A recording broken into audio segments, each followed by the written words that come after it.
noches a todos. Hoy el tema es el discipulado y su propósito. Y quiero ser completamente honesto con ustedes. He recorrido mis 35 años de creyente que tengo y creo que este es uno de los temas en el que más he fallado. Primero porque no lo conocía bien, muchos años de servicio donde no había entendido la importancia de este tema. Y después porque cuando empecé a comprenderlo, muchas veces lo he aplicado de una mala manera por no tener la preparación y el conocimiento suficiente. Y después de muchos años he profundizado en este tema y como me gustaría volver atrás y haber sabido todo esto desde un principio. Estoy seguro que hubiese hecho un ministerio, un servicio de Dios mucho mejor del que he hecho hasta ahora. Así que, bueno, quiero decirles que quizás van a tener un conocimiento, muchos de los jóvenes que están aquí, que les va a servir mucho para su servicio a Dios, así que espero que lo aprovechen. Yo creo que cuando lleguemos al cielo, y la primera pregunta va a ser, ¿qué hiciste con mi hijo? Y la respuesta correcta sería, he creído en Jesucristo, en tu hijo, y lo he recibido como mi salvador personal. Esa es la respuesta correcta, he creído en él y lo he aceptado en mi vida como mi salvador. La segunda pregunta es, ¿qué hiciste con mi mensaje? Y la respuesta correcta sería, lo he proclamado a todas las personas que has puesto en mi camino, a quien he tenido oportunidad, le he hablado y le he predicado el Evangelio. Pero la tercera pregunta es, ¿qué has hecho con mis hijos? Con los que han recibido el mensaje del Evangelio, con los que se han convertido en hijos de Dios por creer en Jesucristo. Y ahí la respuesta correcta sería, los he ayudado a crecer, los he discipulado. Y este es el tema que vamos a ver hoy, el discipulado. Y en una oportunidad dice que una iglesia buscaba un pastor para que esté al frente y se postularon 2 candidatos. Y uno de los candidatos le dijo, bueno, yo voy a hacer un trabajo por 10 años y esta es mi propuesta y esta es mi forma de trabajar. Yo me comprometo a esforzarme, evangelizar y ganar por lo menos una persona por día. Durante estos 10 años voy a evangelizar y por lo menos voy a alcanzar a una persona por día. Así que en un año voy a ganar 365 personas y al segundo año otras 365. Pero bueno, como esto no es una ciencia exacta, yo me comprometo a que al final de los 10 años quizás solo voy a lograr un 15% de efectividad. Y eso daba este número.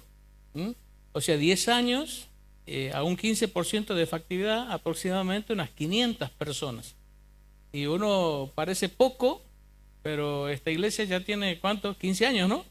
Si hubiese tenido esta efectividad, que parece poco, hoy tendría 750 miembros aquí, nos quedaría chico, tendríamos que hacer varios cultos. Y el otro postulante, él le dijo, no, yo tengo otra forma de trabajar. Yo voy a ganar solo un alma cada 6 meses. Un alma cada 6 meses. Y lo voy a entrenar y le voy a enseñar y lo voy a discipular, de manera que a los 6 meses ya vamos a hacer 2, que estamos preparados para alcanzar a otros 2. Entonces, al finalizar el primer año ya vamos a hacer 4 ganando 4 y después 8 ganando 8. Bueno, cuando vieron estas 2 propuestas, algunos pensaron, no, la primera es mejor porque va a ganar más, pero alguien se puso a hacer números y los resultados, bueno, ya los puse de rollo, se adelantó un poquito, fueron los siguientes. Si hubiese tenido un 100% de efectividad, hubiesen alcanzado 524.288 personas. Pero este dijo, solamente un 0,5% de efectividad voy a tener al final de los 10 años. Menos de 1 cada 100. Y fíjense, en total que hubiese ganado con esta forma de trabajar hubiese sido 2.600 personas. Casi 5 veces más que el otro, que parecía que ganaba mucho más al principio. Saben que la cantidad de creyentes maduros que hay hoy en el mundo, si aplicarían este sistema, en menos de 30 años el mundo sería alcanzado con el mensaje del Evangelio. Si utilizaríamos el sistema de discipular, como lo hizo esta segunda persona. Ahora, por eso es tan importante. ¿Y saben qué? Jesús lo tenía bien claro. Avanzamos ahí un cuadro y vamos a ver que Jesús lo tenía bien claro. Por eso cuando Él está dejando ya este mundo, en ese último momento que está con los discípulos, les dice, Jesús se acercó y les habló diciendo, toda potestad me es dada en el cielo y en la tierra, por tanto, id y haced discípulos a todas las naciones, bautizándolos en el nombre del Padre y del Hijo y del Espíritu Santo, enseñándoles que guarden todas las cosas que os he mandado, y aquí yo estoy con vosotros todos los días hasta el fin del mundo. Y me llamó la atención ver cómo aparece la palabra todo. Dice, toda potestad a todas las naciones, todas las cosas y todos los días. Y estamos viendo aquí que hay una gran provisión. Dice, yo tengo toda potestad en el cielo y en la tierra, todo poder, toda autoridad. Y yo estoy con vosotros todos los días hasta el fin del mundo. Una gran provisión. Tenemos al omnipotente todos los días con nosotros en medio de este contexto de la misión que les está dando. Por lo tanto, el encargo debía ser demasiado grande, porque ¿para qué necesitamos tener al omnipotente, al soberano, al que tiene toda autoridad en el cielo y en la tierra todos los días con nosotros, si la tarea era una tarea pequeña que lo hubiésemos podido hacer con nuestras capacidades y con nuestras fuerzas? Lo que a veces nosotros pensamos que es la gran comisión. Pensamos que la gran comisión es hablar de tanto en tanto a alguien de Cristo cuando nos cruzamos por ahí. Pero la gran comisión era un trabajo mucho más grande que simplemente de tanto en tanto hablar a alguien de Cristo. Ahora, cuando nosotros vamos y analizamos bien, vamos a ver que el mandamiento central en este texto está ahí remarcado, avanzamos un poquito, es haced discípulos. Este es el centro de la gran comisión, haced discípulos. Y ahí va diciendo a todas las naciones, o sea, personas de toda clase, de toda etnia, tienen que hacer discípulos. Y las otras frases que están ahí vendría a ser el medio o el método para hacer la misión.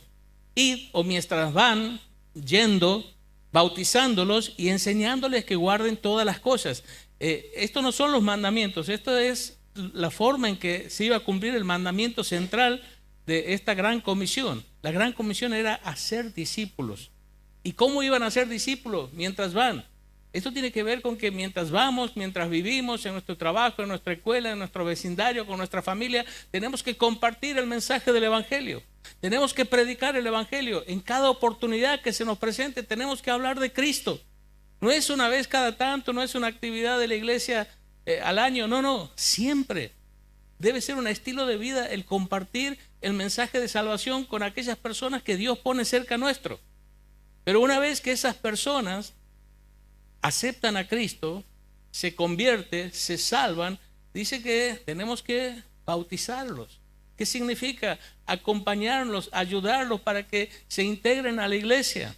Que no quede simplemente como un recién nacido abandonado en cualquier parte, sino que tenemos que acompañar a esa persona para que pueda integrarse a la familia a la cual ahora pertenece, que es la familia de Dios, la iglesia. Y después dice, enseñándole que guarden todas las cosas, que dice que os he mandado. O sea, que tenemos que seguir al lado de esa persona para que pueda conocer a Dios, para que pueda conocer la voluntad de Dios, para que pueda crecer espiritualmente y para que pueda ser uno más que empieza a servir en la iglesia y que empieza a cumplir también él con la gran comisión.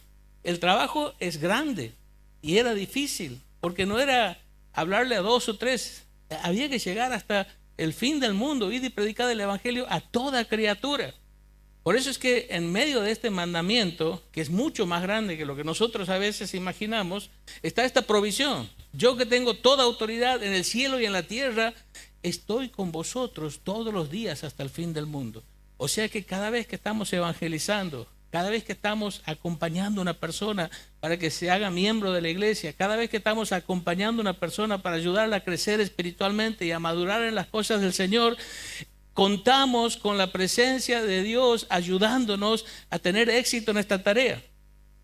Y tenemos que tener presente esto, no se trata del tiempo que nosotros tenemos, de las capacidades que nosotros tenemos, de las fuerzas que nosotros tenemos, se trata de Dios trabajando con nosotros y apoyándonos en esta obra que Él nos ha pedido que hagamos. Pablo también lo tenía bien claro, avanzamos un poquito. Pablo dice, a Timoteo, lo que has oído de mí ante muchos testigos, esto encarga a hombres fieles que sean idóneos para enseñar también a otros. Sabían que la forma de que esto iba a funcionar era de esta manera. Por eso dice, Pablo enseña a Timoteo, y Pablo no solo le enseñó a Timoteo, él tuvo otros discípulos que estuvieron con él, pero después le dice a Timoteo, esto encarga a hombres fieles, más personas, y que a la vez estos hombres a los que vos vas a enseñar lo que has aprendido, sean idóneos para enseñar también a otros. Y así iba a seguir la cadena. Dios sabía perfectamente cómo esto iba a funcionar. Pablo sabía perfectamente cómo esto iba a funcionar. Muchos hicieron caso a Dios. Por eso hoy nosotros estamos aquí. Si no, la obra de Dios se hubiese terminado hace muchos años. Muchos obedecieron a Dios, entendieron la gran comisión. Maestro, alguien que enseña, alguien que entrena. La palabra griega para discípulos es matetes, que significa aprendiz. O sea, un discípulo es el que sigue las enseñanzas y el entrenamiento de otro. O sea que el mandamiento de Dios no solo era predicar el evangelio, sino que aquellos que se conviertan, que acepten a Cristo, los tenemos que discipular.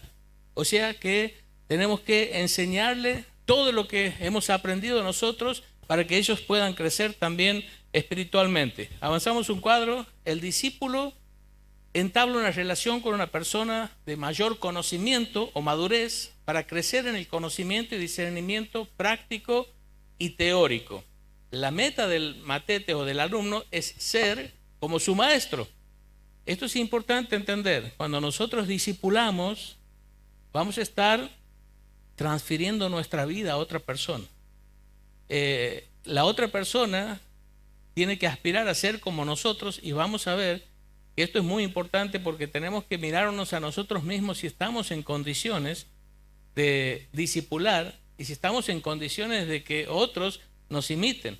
El discípulo, dice ahí Lucas 6:40, no es superior a su maestra, mas todo el que fuere perfeccionado será como su maestro. Entonces, cuando trabajamos en la vida de una persona, es llegar a que esa persona pueda tener una vida lo suficiente madura y espiritual como la nuestra. Si nosotros somos sus guías, sus enseñadores, entonces él va a llegar a ser como nosotros. ¿Qué es el discipulado entonces? Una definición. El discipulado es un compromiso que contrae una persona para entrenar a otra en su crecimiento espiritual por medio de la enseñanza personal, el entrenamiento y el ejemplo, hasta que llegue a la madurez y pueda dar frutos por sí mismo. O sea que no es que evangelizamos, la persona se convierte y lo dejamos ahí, que se arregle como pueda, sino que vamos a acompañar a esa persona hasta que esa persona conozca más a Dios, conozca más su palabra, crezca espiritualmente y llegue al punto donde por sí misma pueda comenzar a dar frutos y ser alguien que se suma a la tarea, al servicio de Dios. Vamos a entender aquí un poquito a dónde apunta el discipulado. El tema de hoy es el discipulado y su propósito. Vamos a dividir todas las personas que existen en esta ciudad, que es donde Dios nos ha colocado y en donde tenemos que hacer nuestra tarea. Vamos a dividirla en 5 grupos. El primer grupo, el más amplio, representa la multitud. Esto significa absolutamente todas las personas que viven aquí en la ciudad de Santiago. El segundo grupo, un poco más chico, representa a los asistentes, aquellas personas que ya han venido a la iglesia o vienen a la iglesia o vienen de vez en cuando a la iglesia. El tercer grupo es un miembro, alguien que ya ha pasado por las aguas del bautismo y ahora ya pertenece a esta iglesia, se ha hecho miembro de esta iglesia. El cuarto grupo es alguien comprometido, alguien que ha tomado el compromiso de seguir los hábitos espirituales, leer la palabra, orar, congregarse y empezar a involucrarse en las cosas de la iglesia, y es una persona que ya está comprometida en la iglesia y en el crecimiento espiritual. Y el último grupo, el del centro, son los maduros, aquellos que ya están no perfectos, sino aquellos que ya están entrenados, equipados para hacer el trabajo. Bueno, el discipulado, ¿a qué apunta? A que nosotros tomemos a alguien de la multitud y los hagamos avanzar hasta convertirse en asistentes, luego en miembros, luego en personas comprometidas, hasta que alcancen la madurez espiritual, y entonces ahora estos del centro están en condiciones de ir hacia afuera a buscar otra persona y hacer el mismo proceso con esa persona.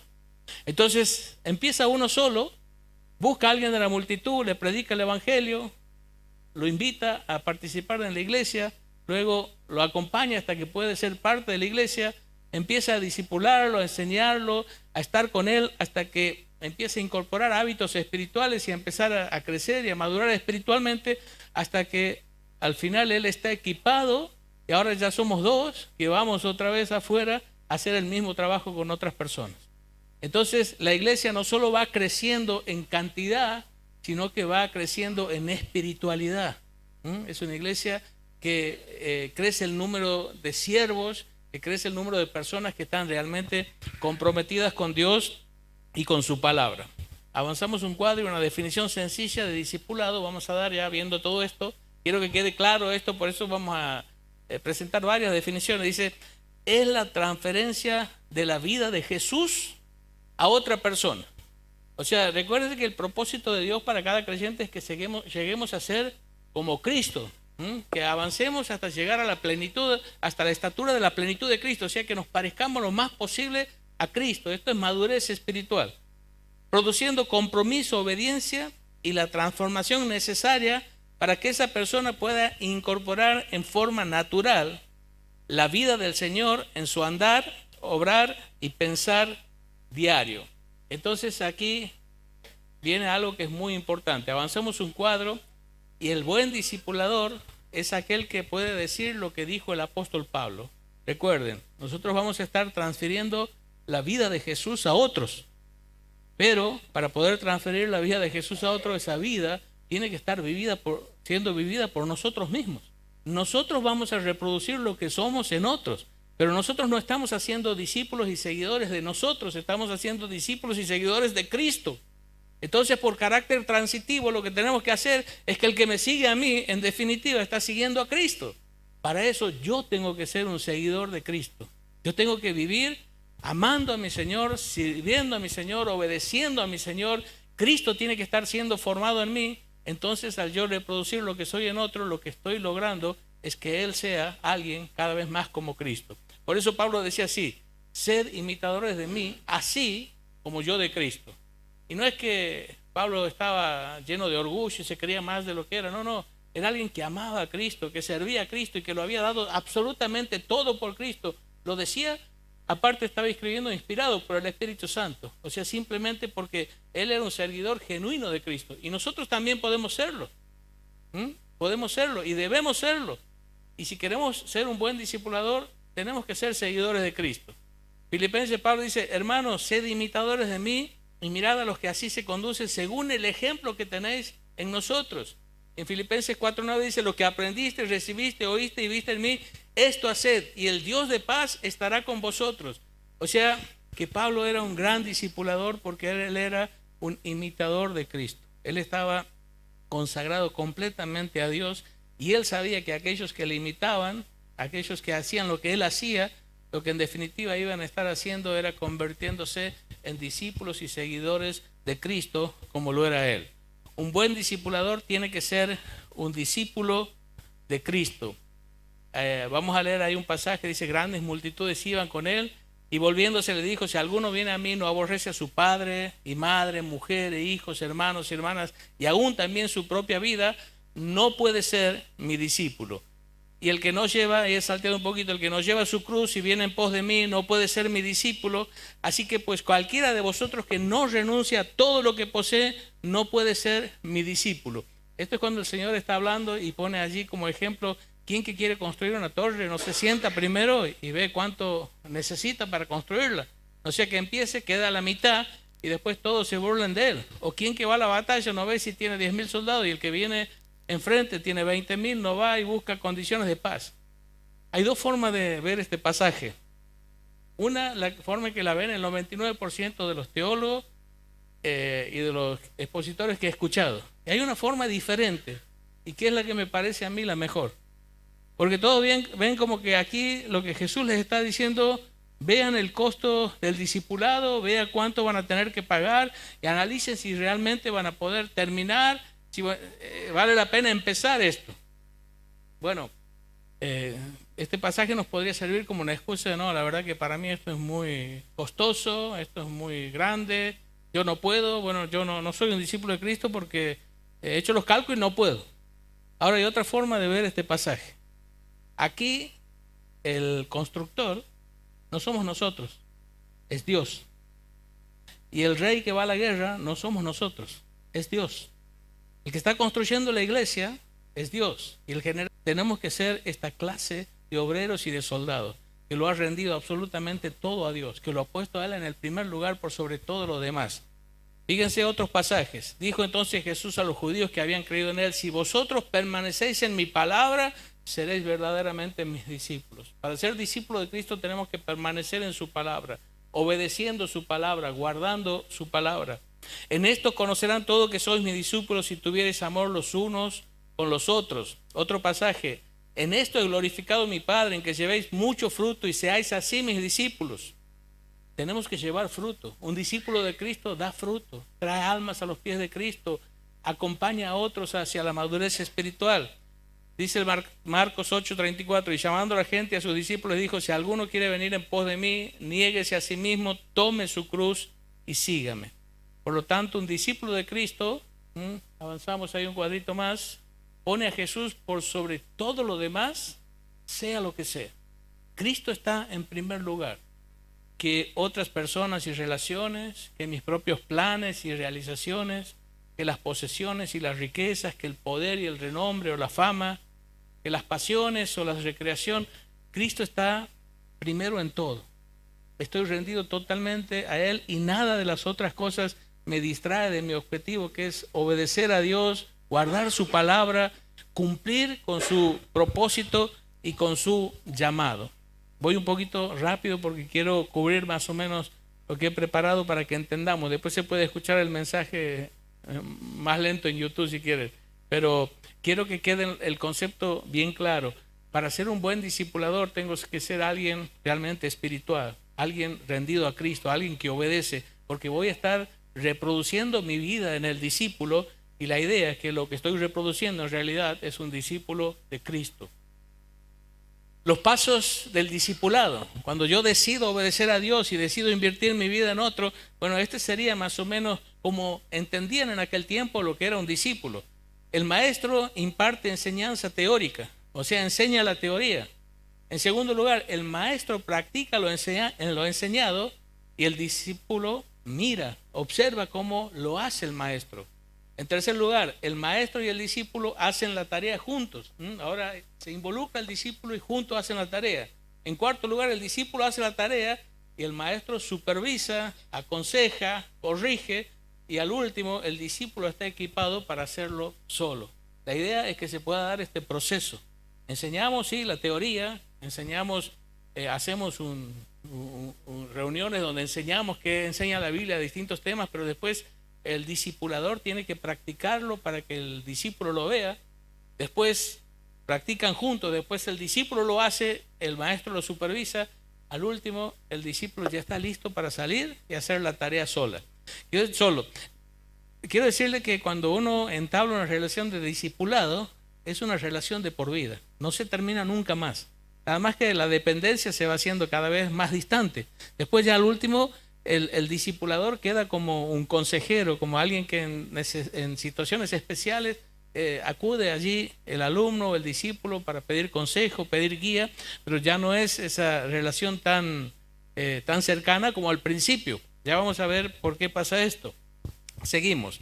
¿Qué es discipulado? Bueno, el discipulado es el compromiso que contrae una persona para entrenar a otra en su crecimiento espiritual y ministerio por medio de la enseñanza personal, el entrenamiento, el ejemplo, hasta que llegue a la madurez y pueda dar frutos por sí mismo. Fíjense si todos los que aquí ya tenemos cierta cantidad de años y de crecimiento espiritual empezamos a hacer este trabajo en otros. No va a tardar mucho tiempo la iglesia en ver los frutos y realmente la iglesia va a crecer un montón. Por eso que ser discipulador presten atención a esto, es entrenar, no solo enseñar, no solo es dar una lección por semana, sino que es entrenar a la persona a hacer lo que tiene que hacer, a obedecer lo que se le ha enseñado. Transmitir un estilo de vida, no solamente datos. tener comunión con su alumno, llegar a formar una relación de amistad, no mero formalismo, dar motivación, no solo información. O sea, enseñarles cosas, pero animarlo a que las obedezca, a que las aplique a su vida. Es reproducir y no solamente enseñar. Por eso, para recordar, no se puede enseñar lo que no se sabe, ya lo sabemos, pero tampoco podemos reproducir lo que no se es.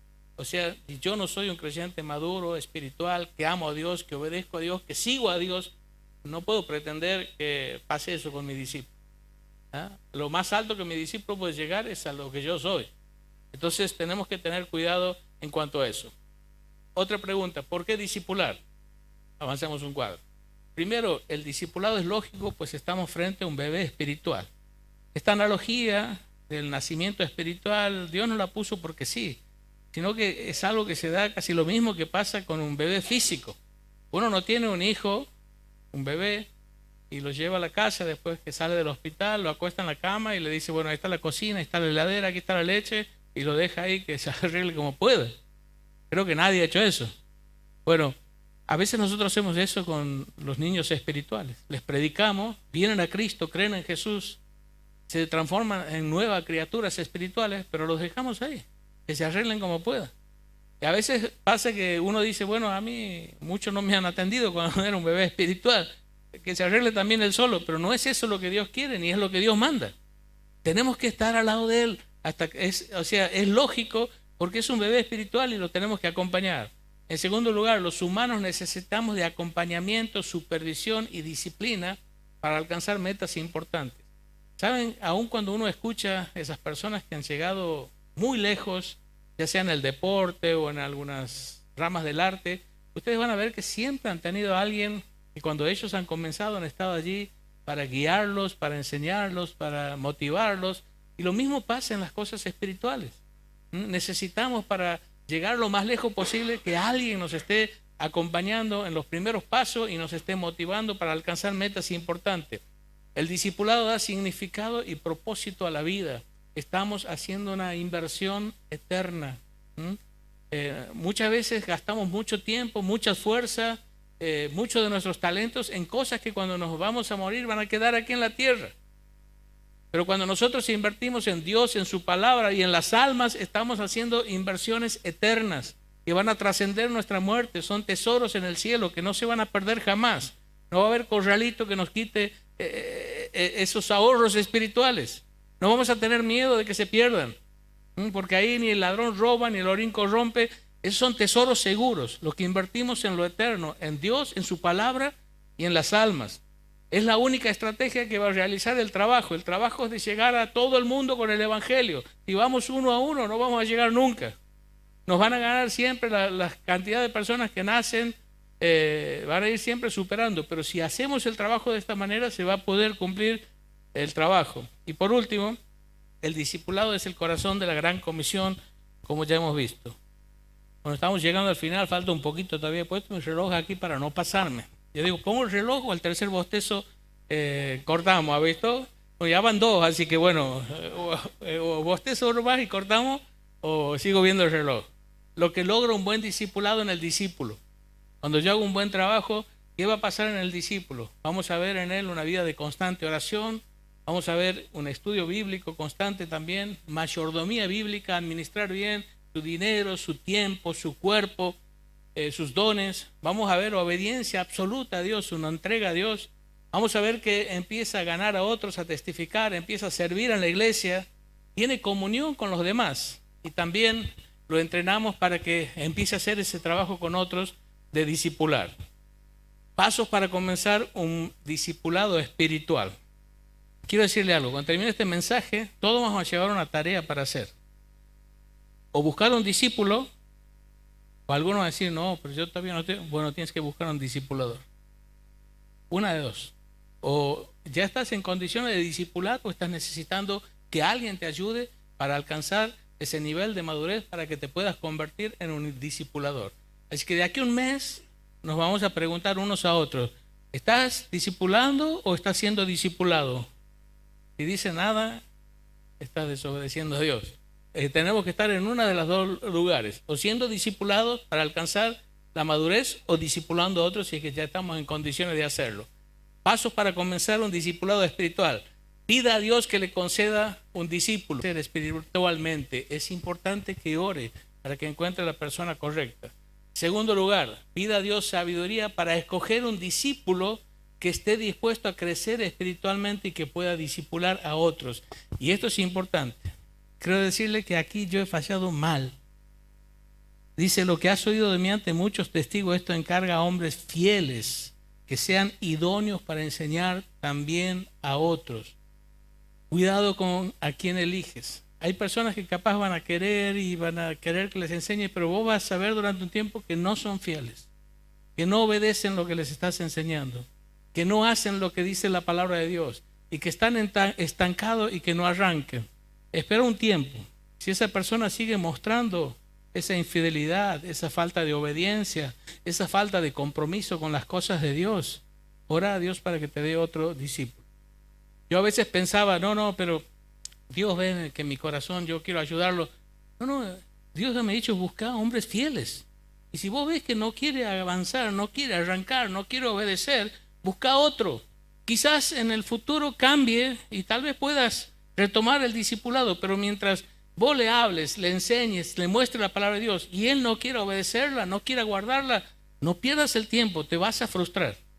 Me ha pasado con algunas personas de tener que aconsejarle, déjala a esa persona, déjala y vamos a ver qué pasa con el tiempo. Busca a alguien que quiera crecer, que quiera seguir a Dios de verdad, que quiera obedecer la palabra de Dios, porque si no vas a perder tu tiempo.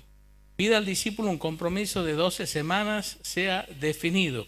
Aquí es la historia de 3 que los querían seguir a Jesús. Uno le dice, pero primero voy a enterrar a mi padre. No había muerto el padre aparentemente, sino que tenía que esperar hasta que se muera y enterrarlo. O sea, primero tengo que hacer otra cosa, después te voy a seguir. Había otro que le dijo, dice, te seguiré, dice, pero déjame que despida primero a los que están con él. Y otro al que el Señor Jesús le dice, mira, las aves del cielo tienen nido, los zorros guaridas, yo no tengo dónde reposar mi cabeza. Y hay veces que personas van a querer ser discipuladas, pero seguimos ahí, avanzamos un cuadrito más. A veces son decisiones simplemente pasionales. O sea, vienen de una conferencia, de un retiro, han tenido alguna experiencia traumática en su vida y dicen, ay no, ahora quiero seguir a Dios, pero no es más que una emoción de un momento. Y uno ve que pasa un tiempo y ya empiezan a decaer y ya no empiezan a cumplir con lo que se habían propuesto y ya no dejan de obedecer la palabra de Dios y las cosas básicas ya no lo están haciendo. Fue una decisión pasional, una emoción de un momento.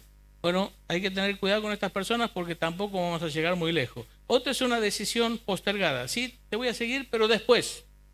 Bueno, después cuando estés totalmente decidido a seguir, ahí vamos a hablar. Puedes orar por esa persona, puedes ser amigo de esa persona, puedes venir con esa persona a la iglesia, pero no inviertas demasiado tiempo en esa persona si siempre le está diciendo a Dios después. Y primero siempre hay otra cosa. Y otra es una decisión parcial. Voy a obedecer a Dios, pero a media. Por eso el Señor le dice, si pones la mano en el arado y miras hacia atrás, no sos apto para el reino de Dios. O sea, o te decides completamente a seguir a Dios, o si quieres vivir con un pie en la iglesia y un pie en el mundo, bueno, seguí así hasta que te decidas totalmente. Tenemos que buscar que la persona esté comprometida, porque si no vamos a perder el tiempo y al final, cuando no veamos los resultados que deseamos, nos vamos a sentir muy frustrados. Define el día y el lugar para reunirse semanalmente, sea constante, establezca metas en las que ambos puedan trabajar, identifique sus necesidades. Mirad con diligencia cómo andéis, no como necios, sino como sabios, aprovechando bien el tiempo, porque los días son malos. Terminando este punto, determine que al final de los 3 meses evaluará la posibilidad de seguir adelante. Debe verse el progreso en ese tiempo. Usted ha trabajado 3 meses, ha invertido tiempo, le ha enseñado, lo ha acompañado, ha orado por él, lo ha motivado, pero todavía no está ni siquiera comprometido con hacer la hora silenciosa. No lee la Biblia regularmente. Viene a la iglesia de vez en cuando tiene tiempo, cuando tiene ganas. Ya le hemos hablado que el primer paso de obediencia a Dios es el bautismo, pero no se decide a bautizarse. Y pone excusas porque el único requisito para bautizarnos es ser creyente. No hay otra Así que el que dice no estoy preparado, no está mintiendo, no quiero obedecer a Dios, no quiero seguir a Dios. Porque si sos cristiano y tienes a Cristo en tu corazón, ya te puedes bautizar. ¿Qué impide que sea bautizado? Dijo el eunuco. Si crees, bien puedes, no hay otro requisito. Es la decisión de ser fiel a Dios y de seguir a Dios, simplemente. Si vos ves que en ese tiempo no estás encontrando crecimiento, cambios, compromiso, y bueno, quizás deba decirle más adelante. Hay personas que en un momento se mostraron totalmente desastrosos, pero después cambiaron. El caso de Juan Marcos, ¿se acuerda? Los abandonó en la mitad del primer viaje misionero, los dejó ahí a Pablo y Bernabé, y después Pablo no quiso saber nada. No, este que nos abandonó, no. Pero después maduró Juan Marcos, y entonces Pablo dijo, envíame a Juan Marcos porque me es útil para el ministerio. Y cambió totalmente, pero tuvo que pasar un tiempo, tuvo que crecer y él mismo tuvo que hacer un compromiso verdadero con Dios en su corazón. Bueno, se nos ha ido el tiempo. Queda lo que un discipulador no debe hacer. A ver, avanzamos. Lo digo rápidamente, ya no sé cómo. Lo digo rápido. ¿Qué es lo que nosotros no debemos hacer? Y terminamos aquí. Queda un poquito más, pero ya se ha ido el tiempo y no quiero extenderme más. Primero, no asuma el papel de Dios. Usted es un ayudador, no es el Espíritu Santo. Tengamos cuidado con esto porque pensamos que somos nosotros los que lo tenemos que cambiar, que depende de mis palabras, de mi consejo, de mi oración. Y entonces cuando no veo los cambios, ya empiezo a manipular, empiezo a amenazar, ya empiezo a hacer cosas porque creo que soy yo el que lo tengo que cambiar. No, nosotros no vamos a cambiarlo, es Dios quien lo va a cambiar. Hagamos nuestra parte y esperemos a que Dios y el Espíritu Santo hagan su parte. La segunda cosa, no se ciña a una estructura rígida. Cada discípulo tiene diferentes necesidades. O sea, está bien seguir, vamos a ver más adelante, un plan de lecciones y todo eso, pero siempre esté abierto a escuchar lo que su discípulo necesita, los problemas que trae, para poder trabajar en eso. Y a veces hay cosas que son más urgentes que la lección que nos toca el día. Así que no digo, hoy nos toca esto y hacemos esto y punto. Y terminamos y andar adelante con los demás como pueda. No, ayudémoslo en la necesidad que tenga en ese momento, así que estemos abiertos a eso. Otro más, no tenga demasiadas personas en un solo grupo. 2 o 3 son a las que puede proveer oportunidad de compartir significativamente.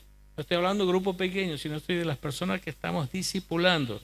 El Señor Jesús escogía 12, pero Él estaba cerca de 3, ¿recuerda? Era con los que estaban con ellos siempre y lo que los hizo vivir cosas extraordinarias que los otros no vivieron, el monte de la transfiguración, cuando fue a orar en Getsemaní. Bueno, Él invirtió más tiempo. ¿Por qué es importante esto? Porque nosotros necesitamos que ellos abran su corazón y saber cuáles son sus necesidades, sus problemas y las cosas que tienen que cambiar en su interior. Eso no va a suceder en un grupo grande, no nos vamos a abrir en un grupo demasiado grande. No sacrifique su tiempo devocional personal. Usted necesita estar empapado del Señor antes de compartirlo. O sea, no se dedique tanto a discipular que usted descuide su relación personal con Dios.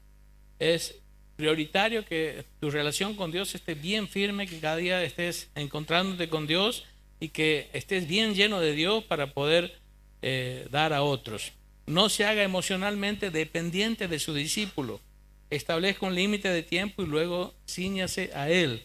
¿Esto qué significa? Que a veces nosotros vemos los resultados, los frutos, y esto nos da gozo, nos da satisfacción, y es como que empezamos a encontrar en esos frutos, en eso nuestro gozo, nuestra satisfacción, en lugar de buscar estas cosas en Dios y nuestra relación con Dios.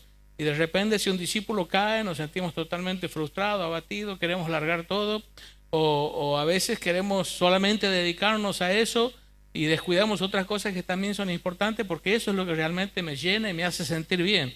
Tengamos cuidado, nuestra dependencia emocional debe estar en nuestra relación con Dios. En Él tenemos que buscar nuestro gozo, nuestra satisfacción, nuestras fuerzas y hacer el trabajo, sí, que nos va a dar gozo y nos va a dar alegría y nos va a dar mucha satisfacción ver frutos en otras personas por nuestra inversión en ellos, pero que no nos hagamos emocionalmente dependientes de ellos.